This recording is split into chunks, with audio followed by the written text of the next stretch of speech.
Kenapa kita harus berbohong kepada manusia? Sedangkan sekarang adalah dunia yang serba moden. Semua mereka boleh akses dan mereka lebih.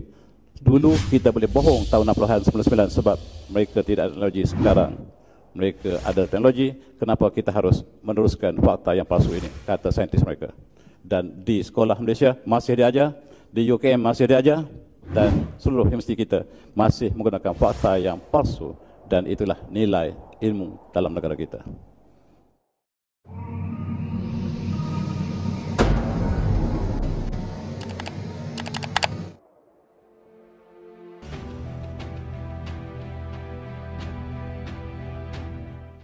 Amerika, hari ini kita bulan tuan-tuan, mendakwa mereka telah naik ke bulan, diletaknya bendera Amerika dan berkibar-kibar. Satu lagi kata Rusia, tidak ada angin di atas bulan. Macam mana boleh berkibar? Satu lagi, bagaimanakah bayangan di antara tiang dengan si astronot dia yang sedang berjalan ini? Tidak selari bayang. Kalau di atas muka bumi, semua bayang objek selari sebab matahari satu sumber. Dan kalaulah bayangan tidak selari, tentu ada lampu besar di belakangnya dalam studio. Dan kenapakah kata saintis Amerika sekarang, kenapa kita harus berbohong kepada manusia? Sedangkan sekarang adalah dunia yang serba moden. Semua mereka boleh akses dan mereka lebih. Dulu kita boleh bohong tahun 60-an, 99 sebab mereka tidak ada teknologi. Sekarang mereka ada teknologi. Kenapa kita harus meneruskan fakta yang palsu ini, kata saintis mereka. Dan di sekolah Malaysia masih diajar, di UKM masih diajar, dan seluruh universiti kita masih menggunakan fakta yang palsu. Dan itulah nilai ilmu dalam negara kita. Lihatlah permukaan bulan, berteluk-teluk. Kita sangka bulan simbol kecantikan, rupa-rupanya tidak. Dan ini tandanya setiap masa dan ketika bulan dihentam oleh komet, asteroid dan sebagainya.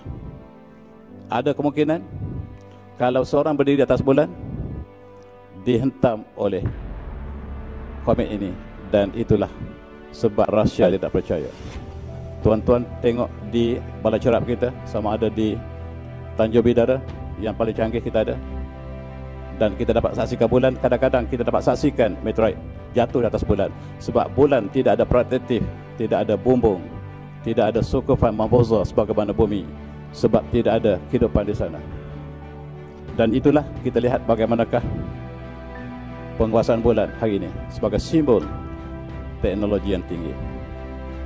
Dan hari ini tuan-tuan, Amerika naik sekali lagi, dan mereka percaya mereka tidak boleh naik. Tetapi mereka tak berani naik dengan nama Amerika. Mereka hantar proksi mereka, namanya Israel. Menggunakan teknologi Amerika yang terbaik untuk pergi ke bulan. Apakah yang berlaku? Naik, jatuh, terempas atas bulan, selesai. Israel bukan Israel, tuan-tuan. Teknologi terbaik Amerika selepas 50 tahun peristiwa berlaku. Sepatutnya sekarang mereka boleh hantar manusia pelancong. Tetapi kapal yang dihantar oleh Amerika ini atas nama Israel hancur, berkecai. Kenapa tak keluar berita dari CNN? Tak keluar. Amerika sangat tidak puas hati. Dia hantar proksi yang keduanya, India. India proksi Israel sekarang, tuan-tuan kena tahu. Dalam konflik dengan Kashmir, sekarang India menjadi proksi Amerika untuk menghancurkan Kashmir. Dia hantar teknologi terbaik Amerika. Apabila Israel tidak berjaya landing di atas bulan, maka dia hantar Chandrayaan, teknologi Amerika terbaik yang paling canggih di atas muka bumi, teknologi untuk Sputnik. Dan kali ini mereka lakukan 5 kali pusingan bumi. Awal bulan lepas mereka pusing 5 kali bumi, tidak terus pergi ke atas tapi pusing dulu sebab ada belt tadi. Dan apabila keluar daripada graviti bumi, mereka pusing bulan 5 kali supaya turun dengan landing dengan semua. Apa yang berlaku? Jatuh, berkecai. Itu yang sebenarnya. Tak pernah berlaku kejayaan landing di atas bulan. Hatta bukan manusia tetapi kapsul, hanya robot pun tidak dapat dihantar. Tetapi tuan-tuan, kenapakah Amerika menghantar daripada dua proksinya? Sebab China telah mendarat di atas bulan. Robert, China Chang telah mendarat beberapa bulan lepas, dan ini menunjukkan bahawa teknologi terbaik dunia hari ini bukan Amerika, China. Inilah sebab Amerika hantar melalui Israel dan India supaya nak test teknologi dia bagaimana, sebab China dapat berjalan robotnya atas bulan dan mengambil gambar, antaranya lah lurah bulan terbelah, subhanallah. Tetapi mereka tidak rilis lagi gambar ini.